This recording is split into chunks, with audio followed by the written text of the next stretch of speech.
This episode of Around the Oval is brought to you by Todd Pennington with Revolution Mortgage. Hey, Ohio State fans, Alex Gleitman here, back with another edition of Around the Oval, brought to you by Todd Pennington with Revolution Mortgage. The Buckeyes are coming off a bye week and entering the tough stretch of the season. And, they have 6 more games left in the regular season before they hope to get to Indianapolis for the Big Ten championship game once again.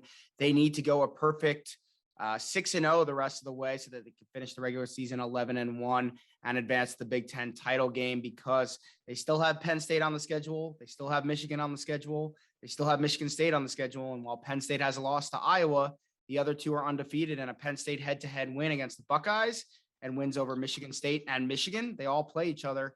That would result in the Nittany Lions going to Indianapolis. So Penn State is still alive despite the loss at Iowa. All 4 teams in the Big Ten East still alive. One not really alive anymore is Indiana, but the Hoosiers have consistently played the Buckeyes tough, even when they weren't as good as they showed they were last year in 2020. And while their 2-4 record so far, isn't what they hoped for in 2020, or in 2021, I should say. I think the Hoosiers definitely are going to pose Ohio State a challenge, certainly on the defensive side of the ball. CJ Stroud, first-year quarterback for Ohio State, maybe facing his toughest opponent on the defensive side of the ball. And to talk about that and other items of the game this week, we bring on the founder of Hoosier Huddle, a site fully dedicated to Indiana football, not something you find too often, Sammy Jacobs. Sammy, thanks for joining the show. Appreciate you coming on. Thanks. Anytime. Looking forward to another, hopefully, good matchup this weekend. Yeah, for sure. And, as we talked about, or as I just talked about in my monologue there, Indiana's off to a 2-4 start, 0-3 in the conference. I mean, they haven't had the easiest of schedules. They opened up against Iowa. They played Cincinnati, who right now is ranked number 2 in the country. Even Western Kentucky as an out-of-conference opponent is not an easy game, and that was on the road. So, the Hoosiers, they're 2-4, 0-3. But last year, they went 6-2 overall, 6-1 in conference play, and they looked to kind of be taking a huge step in the right direction. Wins over Michigan, wins over Penn State, despite being down, 35-7.5 against Ohio State. They only lost 42-35 in an incredible comeback performance. And so, we thought 2021 would see the Hoosiers be a legitimate contender for the Big Ten East and for a chance to go to Indianapolis. But why, in your opinion, have the Hoosiers taken such a big step back in 2021 versus what we saw in 2020? It's the play of the offense, Alex. Indiana's offense, I think, is last in the Big Ten in points scored. They're last in red zone efficiency in terms of scoring touchdowns. It comes down to that offensive line play and the offense. They literally do nothing well outside of maybe moving if I had to pick one, it's moving the ball in, between the 20s. You did not expect Michael Penix to come out and throw 3 picks against Iowa and 2 pick sixes. And I think he's thrown like 7 interceptions overall before getting hurt, which is not the biggest surprise. This is the 4th, major injury he's had in his career at IU, but nobody expected him to come out and look bad. He's been inconsistent before, but as you saw against Ohio State last year, they had the receivers to go make plays, and a lot of those guys are back this year, and they're just, not making those plays for various reasons. Either dropping the ball, not making the competitive play. Defenses, I think, are respecting them a little bit more, and they've played some really good defenses. Iowa's defense was on fire until they played Purdue. Penn State's defense is very good. Michigan State's defense is a ball hawking defense as well, and Cincinnati's defense is really good. So, it was always going to be a tough schedule to open the season, but nobody really knew what Michigan State was going to be like with, their 30 some odd transfers and things like that. But you knew Cincinnati would be good. You knew Iowa on the road is always tough. Penn State on the road is a place where IU's never won. And you look at this back half of the schedule after Ohio State, IU gets Maryland, Rutgers, Minnesota, and Purdue. And you got to win those 4 games to go to a bowl. So you always kind of knew that the back half of the schedule was a little bit lighter. but man, you did not expect them to play 6 or 5 out of their first 7 games against, top 10, top 15 opponents. Yeah, and I thought maybe at this point, not that they would be 6-0, but maybe 4-2 was very realistic. I thought maybe they'd split the Iowa and Cincinnati games. Those were the two keys, in my opinion, to their season. And then, maybe one of the others along the way. Michigan State, I didn't have pegged as a loss before the year. And as you said, I mean, things are kind of crazy in college football this year. I mean, no one expected, as you said, Michigan State to be 6-0 at this point in the year. And it's really interesting how it kind of shook out. But as you said, there is light at the end of the tunnel for Indiana.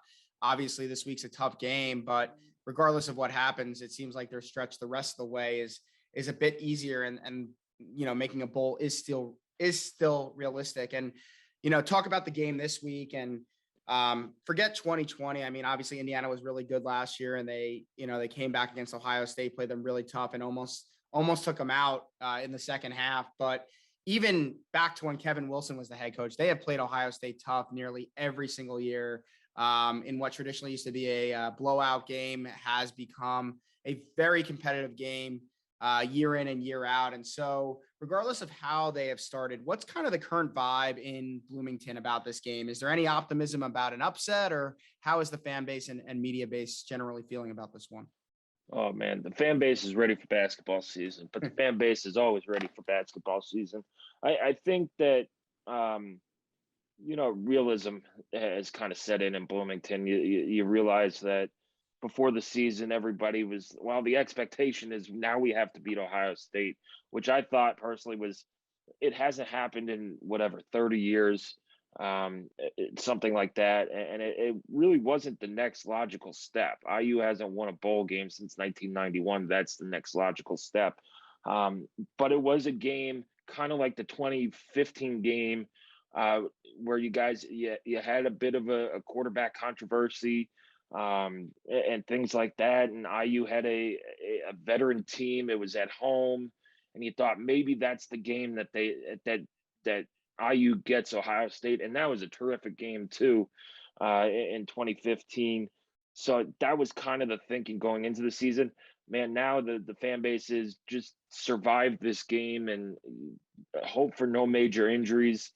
Don't embarrass yourself on national TV, and get on with the rest of your schedule. So, but like you said, since 2011, since Kevin Wilson came in, this game has been a fun game to watch. There have been big plays and big performances on both sides. You saw Tevin Coleman in 2014, Zeke in 2015. You had Penix throw for a gazillion yards last year. You saw Justin Fields the year before, and Chris Olave's breakout game, I thought, was that 2019 Indiana game. So it's been, it's a one-sided series, but it's been more fun than it has been sitting in, either Memorial Stadium or in Ohio Stadium, where you just go, man, it's 33-3 at halftime, and nobody, it's just like a waste of an afternoon. Yeah, I mean, arguably and possibly definitely the Indiana Ohio State games have been more competitive than the Ohio State Michigan games over that time span, sans maybe one or two games. So I think Indiana, there's no doubt in my mind. I don't know if they're physically going to be able to do it, but there's no doubt in my mind that Tom Allen believes that they can win this game, and then they can compete, and that the players are going to be he's going to do a good job of having the players believe. All he has to do is turn on the film of last year's game. Justin Fields isn't there anymore, right? So there's opportunity there. It's at home, and if they want to turn around the season, this is a great opportunity for them. But we'll see what happens. You talked about injuries a little bit, staying healthy in this one, but let's talk about some of the injuries and other players or reasons players may be missing this game. Who's out for Indiana? Key players, I guess, that Ohio State fans would want to know about. Obviously, I think everyone knows about Michael Penix, but you touch on him a little bit, and suspensions or other players of note that may be out. The two players, I think, Michael Penix is week to week. But I think, in my personal opinion, he's probably played his last game of the season. But in other injury news, Tylen Mullen, who's an All-American corner, did not play last week. He did not play against Penn State. Tom Allen said him and Reese Taylor, who's the other starting corner, were hopeful. He usually gives an update on Thursday. It's not earth-shattering. He said they were game time decisions against Michigan State. Reese Taylor played a couple of series and then came back out, and Tylen Mullen just did not dress. So if those two can't go for IU, that's a major blow, especially against Ohio State's receiving core, who's one of the top, if not the top receiving core in the country. Now IU does have depth at corner, but you can only take so many injuries before it starts showing. Yeah, when you play guys like Chris Olave and Garrett Wilson and Jackson Smith and Jigba, who are, potentially the best wide receiver core in America, if not, for sure the best. You saw what happened a couple weeks back when Maryland was missing their top two corners against Ohio State. It wasn't pretty for them. So IU could definitely use those guys back. Now, before we talk about the defense and those guys, let's talk about the offense. I know you said they really don't do anything well, but let's say, if you could find one strength maybe or something that they could try to do well, where are they weak? Maybe the answer's not everywhere. And I guess who are three key players to know or to watch that could make some plays? I think Ohio State fans know one of them for sure after watching last year's game. Well, I think that the best player on Indiana's offense this year is Peyton Hendershot. He's tight end. He's like 3 catches and maybe 50 yards away from breaking all the all-time IU tight end records in receiving.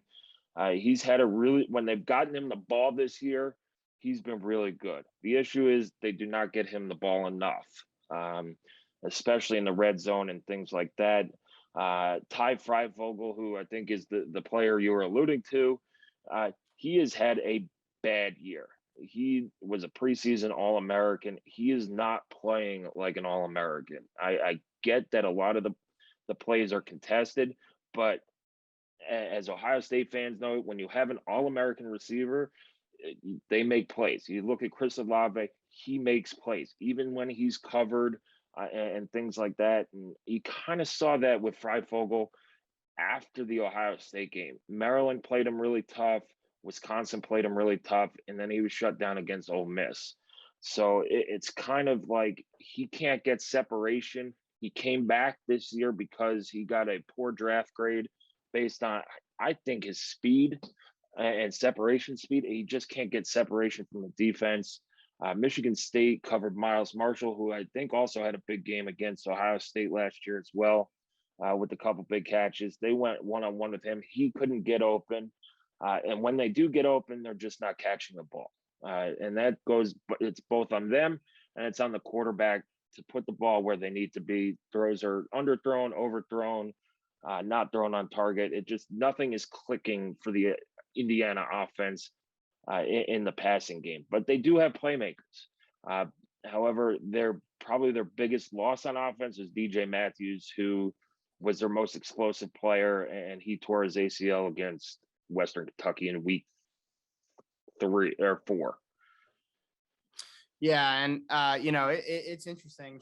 Freifogel's got to be kind of kicking himself to some extent, maybe not leaving after last year. And I know maybe he thought come back, have a big year, and he could become a first-round pick, where maybe last year he was a mid-round pick type guy. But as you said, I know he's been struggling a bit. So, it's going to be interesting to see how he does.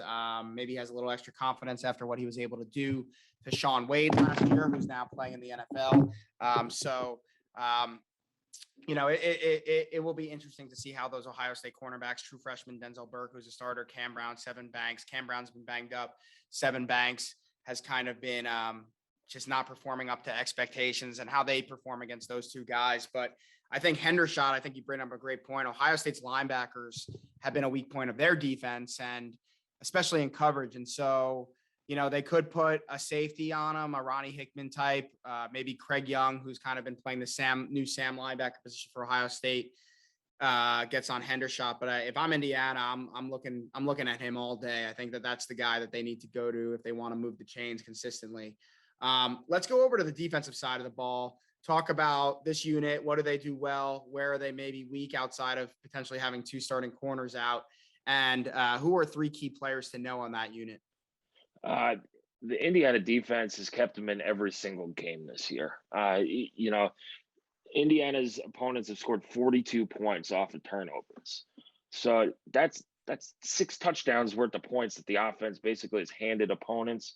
Um, it's unbelievable how well this Indiana defense has played and how poorly the offense has played. Because if Indiana's defense had any lick of offense, this team could be, 4-2 instead of 2 or 4, 5-1, something like that. They probably beat Cincinnati. They probably beat Michigan State and things like that. Uh, the whole defense starts and ends with Micah McFadden at linebacker. He's a really, really good linebacker. He's kind of a throwback guy. He just has a nose for the football. He was an under recruited guy based on his measurements and his measurables and speed, but he had like 300 career tackles in high school. And anytime you have that amount of tackles in high school, you have to be doing something right. And his instincts and his work ethic, and now he's built up his speed and his strength to become, I think, one of the better linebackers in the Big Ten. He's an All-American.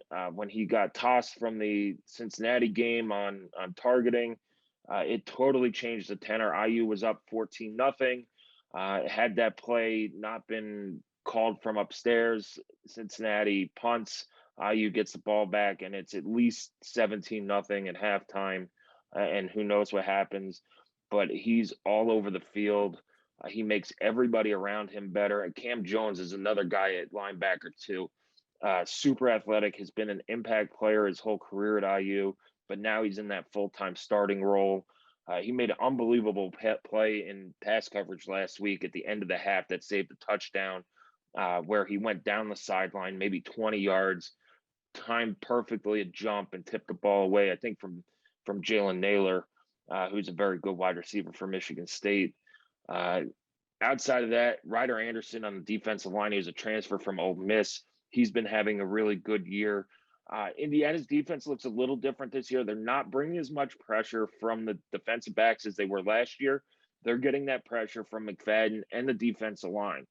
They've had 3 impact transfers on the defensive line with Weston Kramer from Northern Illinois and Jaron Handy from Auburn, along with Ryder Anderson.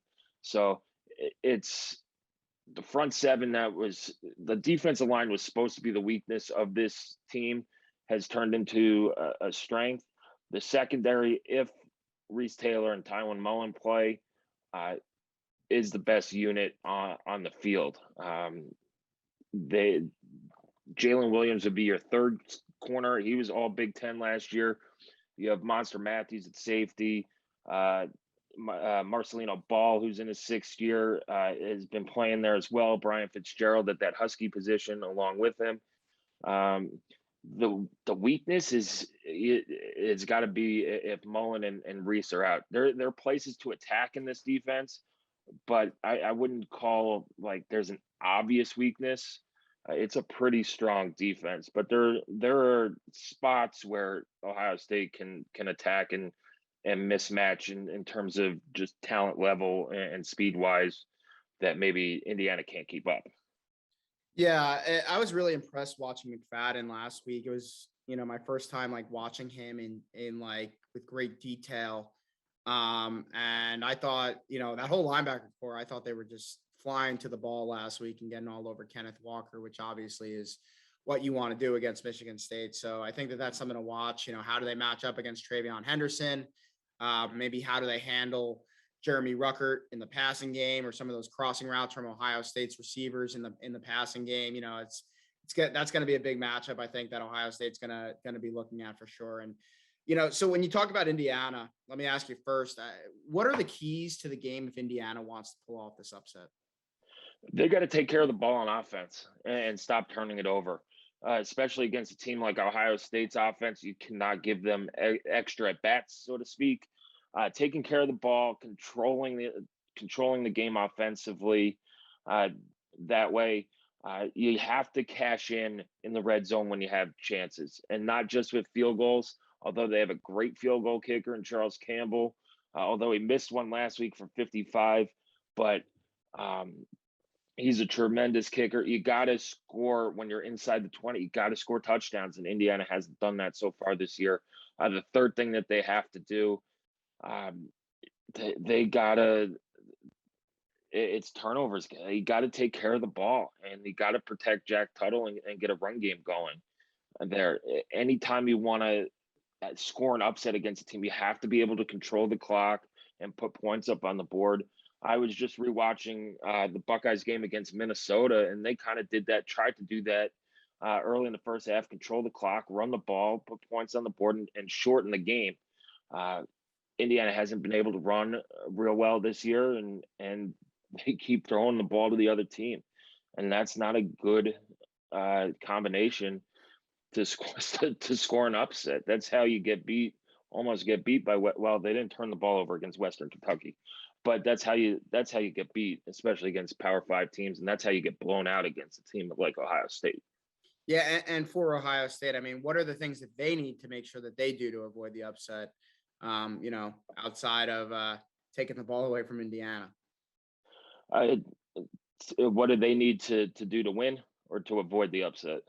Yeah, I mean, I guess to win, and maybe to make sure that they win comfortably.